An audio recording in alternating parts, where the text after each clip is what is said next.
नमस्कार, मैं अंजलि मिश्रा और स्वागत है आपका हमारे चैनल में। आपको बता दें कि राज्यसभा चुनाव को लेकर इस वक्त हर जगह सियासी पारा जो है काफ़ी ज़्यादा चढ़ा हुआ है और बात करें महाराष्ट्र की तो यहाँ मुकाबला काफ़ी ज़्यादा दिलचस्प होता नज़र आ रहा है। कारण एक 6 सीटें और 7 कैंडिडेट, क्योंकि बीजेपी ने अपना तीसरा कैंडिडेट उतार के महाविकास अघाड़ी की सरकार और अलग अलग बात करें तो कांग्रेस, शिवसेना और एनसीपी की मुश्किलें बहुत हद तक जो है बढ़ा दी है।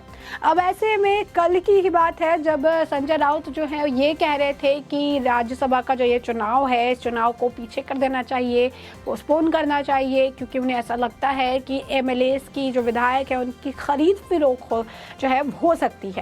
अब ऐसे में ये जो डर है ये डर इनका कल देखने के लिए मिल रहा था। भले इस डर को छुपाने के लिए वो कोई भी जो है हथकंडा अपनाते नजर आए, कोई भी बातें जो है वो करते नजर आए, लेकिन रियलिटी यही है कि वो डर था। और इस रियलिटी को हकीकत में अब समझने के लिए आपको एक और वाक्य समझना पड़ेगा, जिसे समझ के आपको समझ आ जाएगा कि आखिर महाविकास अघाड़ी की सरकार के अंदर, शिवसेना के अंदर आज के वक्त में राज्यसभा चुनाव और अपने एमएलएस को लेकर कितनी ज्यादा इनसिक्योरिटीज है।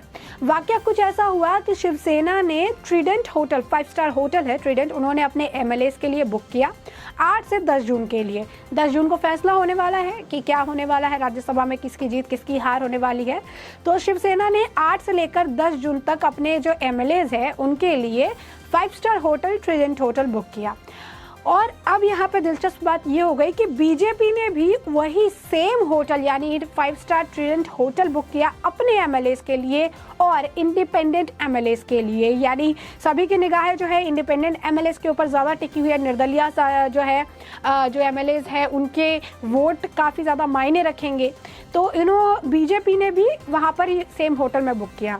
अब शिवसेना के एमएलएस भी उसी होटल में, बीजेपी के एमएलएस भी उसी होटल में। और शिवसेना को ये देखकर उनका डर इसी से समझ आ रहा है कि शिवसेना ने अपनी बुकिंग को वहाँ कैंसिल कर दिया और आज के डेट में वो दूसरे होटल की तलाश कर रहे हैं जहाँ पर वो अपने एमएलएस को ले जा सके और बीजेपी से सुरक्षित रख सके। यानी साफ तौर पर उन्हें लगता है कि अगर एक साथ रखा गया तो बीजेपी इन एमएलएस से बात करके उन्हें अपनी तरफ कर सकती है या बेटर अपॉर्चुनिटी देके उन्हें अपनी तरफ कर सकती है। तो साफ तौर पर आप देखिए कि ये डर जो कल संजय राउत की जुबान पर था आज पूरे शिवसेना के अंदर देखने के लिए मिल रहा है। और राज्यसभा चुनाव के मद्देनजर इस तरीके से एक होटल में 2 लोग रह जाएंगे, इसे देखते हुए होटल की बुकिंग ही कैंसिल कर दी जा रही है। वही आपको बताया कि एक और वाकया जो है वो देखने के लिए मिला जहां पर संजय राउत जो है वो मीडिया के सामने बात कर रहे थे और संजय राउत ने कहा कि बीजेपी महाराष्ट्र में अगर बढ़ी है तो इसका कारण सेना है। और उसी वक्त शरद पवार ने उन्हें जल्दी से बीच में काटते हुए कहा कि सेना का कुछ भी लेना देना बीजेपी और उनके ग्रोथ से नहीं है। तो ये जो है कहीं ना कहीं शरद पवार को लेकर अब जो है काफ़ी एक कहा जा रहा है कि किसी भी आर्ग्यूमेंट से बचने के लिए या एक सेफ खेलने के लिए इस तरीके से कहा गया है। और भले शिवसेना के जो है सांसद हो संजय राउत, लेकिन वो हमेशा कहते हैं कि मैं तो पवार का आदमी हूँ। और यही संजय राउत मीडिया के सामने बड़ी बड़ी बातें कहते हैं और यहाँ तक ये भी कह देते हैं कि शरद पवार को प्रधानमंत्री बना दीजिए, वो देश का नेतृत्व करेंगे, हम महाराष्ट्र का नेतृत्व करेंगे।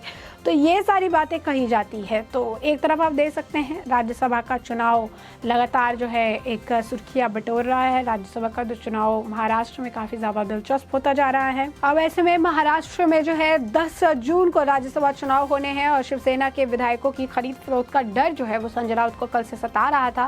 उन्होंने कहा था कि पार्टी के सूत्रों से जो है शाम में ये कहा गया था कि खरीद फरोख्त की किसी भी आशंका से बचने के लिए सभी विधायकों को मुंबई में बुलाकर एक होटल में ठहराने का फैसला लिया गया है। आप समझ पा रहे होंगे जिस होटल में ठहराने का फैसला लिया गया था वो ट्रीडेंट होटल ही था, 5 स्टार होटल, जिससे अब बुकिंग जो है कैंसिल कर दी गई है और अब उन्हें दूसरे होटल की तलाश है। उन्होंने कहा कि शिवसेना सांसद संजय राउत ने कहा था कि विधायकों की खरीद फरोख्त से बचने के लिए हम राज्यसभा चुनाव की तारीख को टालना चाहते थे। शिवसेना सांसद संजय राउत ने कहा था कि हम राज्यसभा चुनाव की तारीखों को टालना चाहते थे ताकि खरीद फरोख्त ना हो। बीजेपी की मंशा साफ है, वो पैसे और केंद्रीय जांच एजेंसी का इस्तेमाल करके माहौल को खराब करने की कोशिश कर रही है, लेकिन बीजेपी को ये नहीं भूलना चाहिए कि हम यहाँ पर सत्ता में हैं।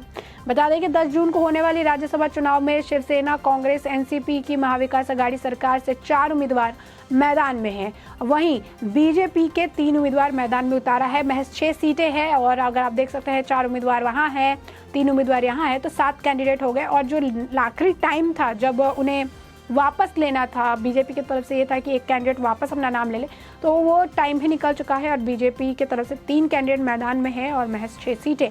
अब बता दें आपको कि भारतीय जनता पार्टी के 3 उम्मीदवारों में केंद्रीय मंत्री पीयूष गोयल, अनिल पांडे और धनंजय महाडिक शामिल है।